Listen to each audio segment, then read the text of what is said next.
Welcome back to our channel. My name's James. I'm Ravi. And in today's video, we're going to be giving you 5 top tips about angel investors and raising money for your property business. Just the tips. So the first tip that we're going to give you, tip number 1, is that you need to get an investment proposal document created for any property that you're going to be presenting to an angel investor. If you've never done a deal, you can actually create a document of the model that you're looking at purchasing this deal with. So if you don't have a deal on the table or anything like that, please make sure that you can put some example numbers of the deals that you are trying to attract, just to sort of see if you can marry up, and just be honest with the investor to say that's a model deal. But if the numbers match to this specific requirement, would you be interested? Very good. The document needs to contain things like headline numbers, the return for the investor, maybe security that you might want to offer, all the information about the deal, maybe some photographs. How they're going to get paid. Exactly. So make sure you create that for every single deal that you're doing. Tip number 2 is always make sure you put a legal loan agreement in place with every angel investor. The importance of a loan document is that it secures their money, it creates a sort of timeline as to what's happening with the money, and if anything changes within the deal, you know exactly what the protocols are. So the paperwork protects you and them, and it makes it a very clear picture as to how the investment's proceeding forward. And that should be in place even if it's a friend, a family member, your best mate, your mum, whoever. Make sure you've got that paperwork in place, because if anything untoward happens, maybe there's a falling out or someone passes away, there's very clear paper trail of who owes what and where that money has been allocated. Tip number 3 is to always have integrity in every single angel proposal that you put forward. It's really important, especially when you're starting out. What you don't want to do is tell any sort of stretch of truth that you have done a deal, or you've got this, you've got that. Just be completely honest. If it's your first deal, you let them know. And some people will have a problem with that, but that's okay. Others will respect that it's your first time doing a deal.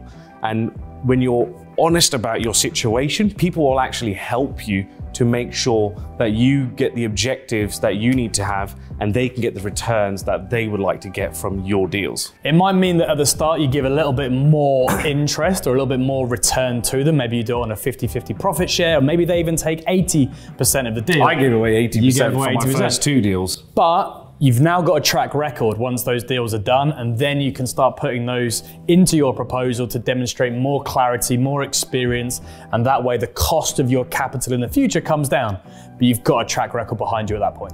The 4th tip is make sure you've got an elevator pitch prepared. And an elevator pitch is a 30-second to 1-minute introduction about yourself, what you do, and how you can help other people when it comes to property investment and investing their capital into your business. What do you do? What? I was going to get you to do an elevator pitch. So Rav, give us an example of an elevator pitch. Hi, my name's Ravi and I'm a property investor. I help people invest into property, either hands-on or hands-off. That's it. Rav, what's hands-off and hands-off mean? Perfect. So your elevator pitch needs to attract a question. So hands-on, I can either source you a deal where you either pay me a fee for it, or I can teach you how to do deal making, which is what we're on YouTube for. James, what's hands off? Get your hands off me. So hands off is when the investor decides that they don't want to deal with the day-to-day hassle of building a property, finding the deals, managing the tenants, or dealing with builders. They just want a hands-off financial reward for investing into your business. You have the skill set and the knowledge and the team to go out there and build that business. You're bringing everything else, they're bringing the capital, and as a result, there's a reward there for both parties. You're creating a win-win scenario. And the last and final 5th tip is don't be afraid of getting a no. A no is quite simply just feedback on either that they don't believe in you, they don't believe in your deal, or they may not have the financial means to invest into your deal. Anytime you get a no, you could ask them the question, well, what would you need to have? What information would you need to have? Or what would I need to have as the investor?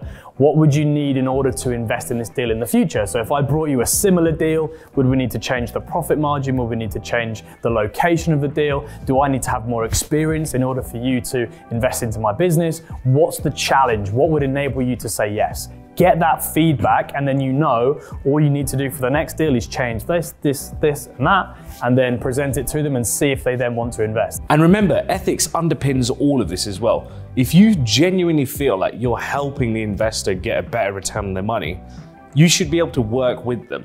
This is not an Oliver Twist begging for money situation. Please, sir, may I have some more? I think you should do an Oliver Twist impression. Yeah? Yeah. Please, sir, can I have some more? You're offering them a better return on their money. It's currently sat in the bank, rotting, making nothing, zero, maybe 1% at best.